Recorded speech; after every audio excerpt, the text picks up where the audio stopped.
Hi everyone, in this video, we will show you how to find a Microsoft Teams user ID. First, open Microsoft Teams and sign into your account. Now, if you want to find a team ID, click on the Teams icon from the left side menu. Here, find the team you want to use. Next, click the three dots next to the team name. Then select Get Link to Team. A pop-up window will appear with a team link. Now click Copy to copy the link. After that, paste the link into a text editor such as Notepad. Here, look for the value next to Group ID in the URL. This is your Microsoft Teams Team ID. You can also find the tenant ID in the same link. This is your Microsoft Teams tenant ID, which identifies your organization. Now, if you want to find a channel ID, go back to Microsoft Teams and open the team that contains the channel. Next, locate the channel you want to use.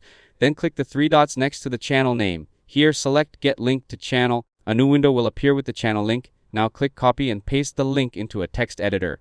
In the URL, look for the section that appears after /channel/ the long string of characters between /channel/ and the next / is your channel ID. If you're looking for your Microsoft Teams user ID, click on your profile picture in the top right corner of Teams. Then select Manage Account or View Account, depending on your version of Teams. Here, you can view your account details. In some organizations, you may need to ask your Microsoft 365 administrator to provide your user ID or Azure Active Directory object ID if it is not displayed directly in Teams. If this video helped you out, don't forget to leave a like and subscribe to the channel. Thanks for watching, and I'll see you in the next one.